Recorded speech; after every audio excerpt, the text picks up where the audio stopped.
Hello dear students, welcome to NEET chemistry 180 Hindi. आज हमारा topic है ऑर्गेनिक केमिस्ट्री। इस ऑर्गेनिक केमिस्ट्री का फुल जो सिलेबस है हमारा नीट का, उसको हम 3 पार्ट के वीडियो में डिवाइड करेंगे और चैनल पर अपलोड करेंगे। आज पहला पार्ट का वीडियो है। इस पार्ट में हम सीखेंगे जीओसी और हाइड्रोकार्बन। यहाँ पर जीओसी और हाइड्रोकार्बन में से हम पूरा सिलेबस का टॉपिक वाइज एमसीक्यू सॉल्व करेंगे जो पीवाईक्यू में दिया गया है। तो चलिए वीडियो को शुरू करते हैं। लेकिन वीडियो को शुरू करने से पहले जो लोग नए हो मेरे चैनल को जरूर सब्सक्राइब कर दीजिएगा, नोटिफिकेशन बेल को प्रेस कर दीजिएगा, क्योंकि ये जो नीट का एग्जाम होने वाला है उसका पूरा सिलेबस मैं आप लोगों को कवर करवा दे चुका हूँ। इसके बाद ऑर्गेनिक का और 2 वीडियो आएगा, तो आप लोग वो दोनों वीडियो देखकर ऑर्गेनिक केमिस्ट्री में से अच्छा स्कोर ला सकते हो। इसके अलावा जो भी अगले साल यानी नीट 2025 को टारगेट कर रहे हो वो लोग भी चैनल को जरूर सब्सक्राइब कर दीजिएगा, क्योंकि आने वाले 1 साल में पूरा टॉपिक का डिटेल एनालिसिस में इस चैनल पर करवा दूंगा, ताकि केमिस्ट्री में आप लोगों का एक स्ट्रॉन्ग फाउंडेशन हो जाए। तो चलिए वीडियो को शुरू करते हैं। फर्स्ट क्वेश्चन नीट 2021 क्या पूछा गया है? Dihedral angle of least stable कन्फर्मर of ethane is. अब इथेन का दोनों कन्फर्मर जो है वो है एक इक्लिप्स्ड और एक है स्टैगर्ड, जिसमें इक्लिप्स्ड है हमारा लीस्ट स्टेबल, क्योंकि यहाँ पर टॉर्सनल स्ट्रेंथ ज्यादा है, और स्टैगर्ड है मोस्ट स्टेबल। तो उनको ड्रॉ करते हैं, चलिए देखते हैं। फर्स्ट ऑफ ऑल हमें एक रिंग ड्रॉ करना होगा। वहां पर सेंटर पर एक कार्बन रहेगा, उसके साथ तीनों हाइड्रोजन। अब इथेन का फॉर्मूला क्या होता है? CH3 single bond CH3। अब चेयर को अगर हम सामने से देखेंगे तो दोनों पहिए नजर आएगा, लेकिन चेयर का 4 पहिया है तो दोनों पीछे का पहिया एक्लिप्स फॉर्म में है। अब इसके साथ क्या होगा? इसके साथ पीछे एक कार्बन जुड़ा हुआ है, उसके साथ भी इसके बराबर एक हाइड्रोजन, इसके बराबर एक हाइड्रोजन और इसके बराबर एक हाइड्रोजन है। अब उसको थोड़ा सा हम टिल्ट कर देंगे तो यहाँ पर हाइड्रोजन आ जाएगा, यहाँ पर हाइड्रोजन आ जाएगा और यहाँ पर हाइड्रोजन आ जाएगा। अब यहाँ पर देखिए, ये हाइड्रोजन हाइड्रोजन के बीच में इंटरेक्शन है, स्टेरिक इंटरेक्शन है, क्योंकि यहाँ पर एंगल जो है ये सी और वो सी के अंदर वो 0 डिग्री है, तो यहाँ पर स्ट्रेन सबसे ज्यादा होगा और यहाँ पर स्टेबिलिटी सबसे कम होगा। तो ये मोस्ट अनस्टेबल होगा और लीस्ट स्टेबल होगा, और इसको हम कहते हैं इक्लिप्स्ड फॉर्म। तो इसका डिहाइड्रल एंगल होगा 0 डिग्री। अब स्टैगर्ड फॉर्म में कैसे जाएंगे? इसको 180 डिग्री रोटेट करेंगे तो हमारा कॉन्फर्मेशन ऐसा आएगा।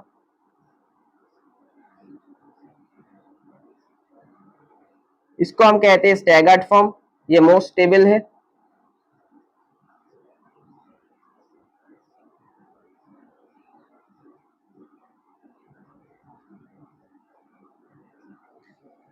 तो क्वेश्चन 2 देखते हैं। CH3 CH2 C double minus Na plus, यानी कि सोडियम प्रोपानोएट को हिट कर रहे हैं सोडियम हाइड्रोक्साइड, और किसके साथ हिट करने से हमें इथेन प्रिपेयर करने को मिलेगा। तो यहाँ पर हम जानते हैं कि इसको सोडा लाइम के मिक्सचर के साथ हमें हिट करना होगा। सोडा लाइम यानी क्या है? NaOH यानी कॉस्टिक सोडा, और लाइम यानी कैल्शियम ऑक्साइड। तो यहाँ पर कैल्शियम ऑक्साइड मिसिंग है, तो option D will be the correct answer. Now question 3, the major product of the reaction, ये एक रिएक्शन दिया गया है। यहाँ पर एल्कीन है, उसके साथ HBr का रिएक्शन होगा, और यहाँ पर पेरोक्साइड है, बेंजोइल पेरोक्साइड है। अगर पेरोक्साइड प्रेजेंट है तो यहाँ पर कौन सा रिएक्शन होगा? एंटी मार्कोनिकॉफ, क्योंकि यहाँ पर पेरोक्साइड इफेक्ट शो करेगा। तो एंटी मार्कोनिकॉफ का रूल क्या है? जहां पर ज्यादा हाइड्रोजन है वहां पर क्या होगा? वहां पर नेगेटिव पार्ट यानी ब्रोमीन ऐड होगा, और जहां पर कम हाइड्रोजन है, यहाँ पर 1 है यहाँ पर 2 है, तो कम हाइड्रोजन के पार्ट में हाइड्रोजन आएगा। तो हमारा प्रोडक्ट क्या होगा? CH3 whole 2 CH single bond CH2 single bond CH2Br। तो option B will be the correct answer.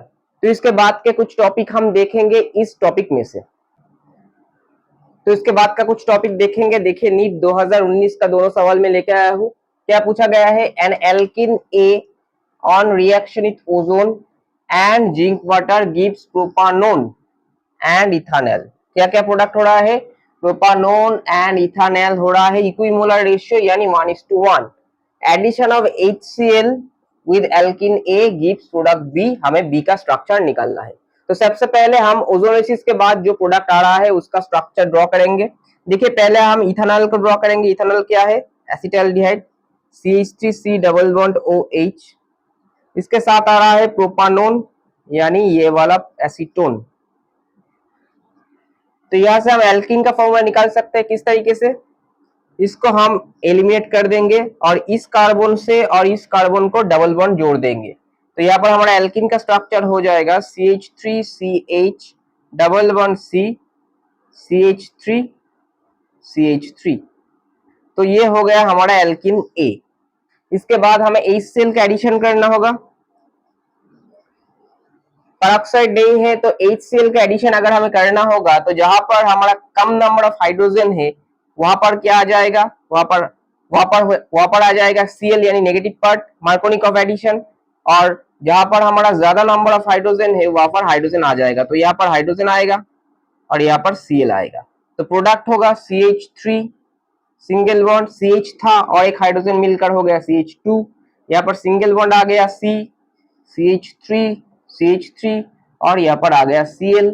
ये हो जाएगा product B, option D will be the correct answer. Now question number 5, in the reaction ये देखिए propyne दिया गया है जिसको रेड हॉट आयरन ट्यूब में हम 873 केल्विन टेम्परेचर में हीट कर रहा है और प्रोडक्ट मिल रहा है ए। तो सिग्मा बॉन्ड्स पूछा गया है कितना होगा ए में। तो यहाँ पर एरोमेटाइजेशन हो रहा है, हमें पता है कि इथाइन यानी एसिटिलीन को अगर हम इस कंडीशन में हीट करेंगे तो तीनों मॉलिक्यूल ऑफ एसिटिलीन ऐड होके one molecule of benzene product करेगा। क्योंकि यहाँ पर जो मिथाइल है सब्स्टिट्यूटेड है तो यहाँ पर हमें प्रोडक्ट क्या मिलेगा, सॉरी ये CH नहीं C होगा। तो यहाँ पर प्रोडक्ट क्या होगा, यहाँ पर प्रोडक्ट होगा पहले CH3C triple bond CH, red hot एफी ट्यूब 873 केल्विन। तो यहाँ पर तीनों मॉलिक्यूल इसको अटैच हो जाएगा, तो अटैच होकर हमें ट्रिपल बॉन्ड दोनों कार्बन में है तो ये प्रोडक्ट आ जाएगा पहले बेंजीन का।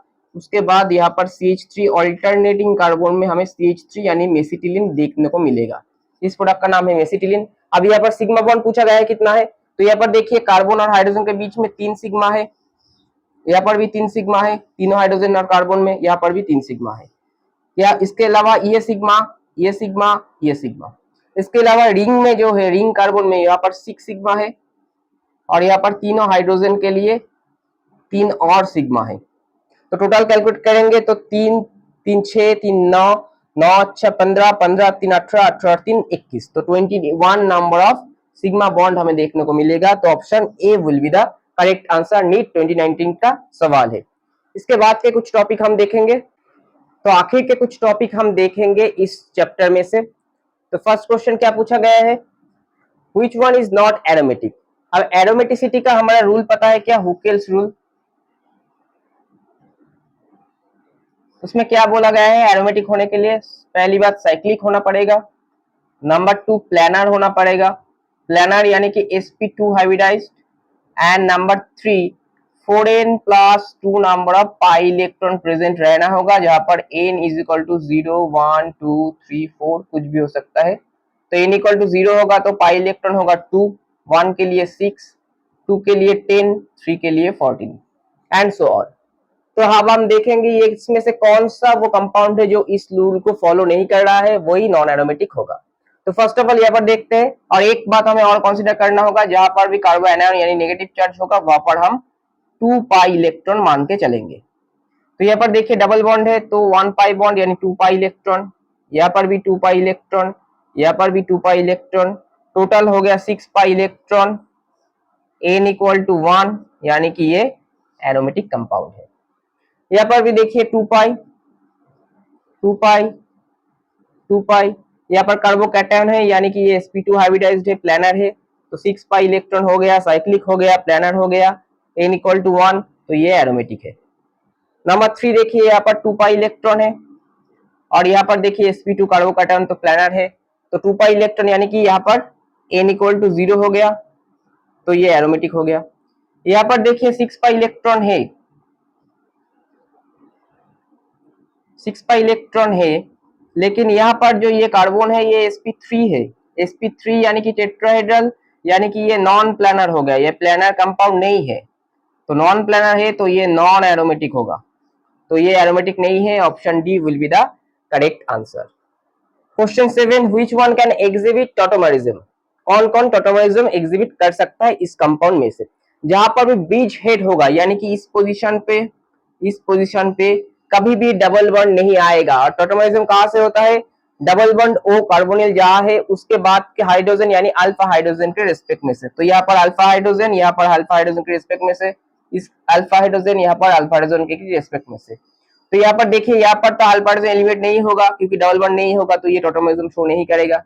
यहाँ पर भी अल्फा हाइड्रोजन एलिमिनेट नहीं होगा और यहाँ पर तो अल्फा हाइड्रोजन है ही नहीं, तो ये टोटेमिज्म शो नहीं करेगा। यहाँ पर अल्फा हाइड्रोजन है लेकिन ये टोटेमिज्म नहीं शो करेगा इस कार्बन में से, लेकिन इस कार्बन में से ये अल्फा हाइड्रोजन एलिमिनेट होगा और यहाँ पर टोटेमिज्म शो करेगा। तो option 3 is the correct answer. तो option C 3 only is the correct answer. Now last question, the Kjeldahl's method for the estimation of nitrogen can be used in which of the compound.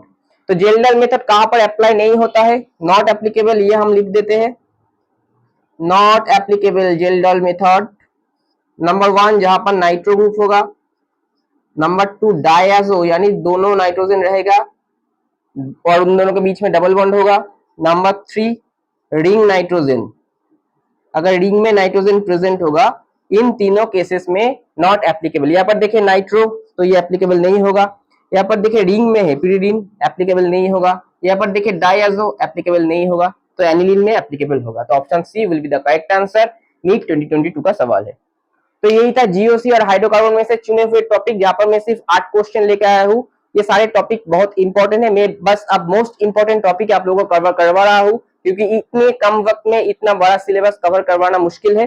तो अगर video में से कुछ भी help हुआ तो video को लाइक कर दीजिएगा, दोस्तों के साथ शेयर कर दीजिएगा। ये हमारा नया चैनल है तो बहुत सारे सपोर्ट की जरूरत है और चैनल को सब्सक्राइब जरूर कर दीजिएगा। नमस्कार।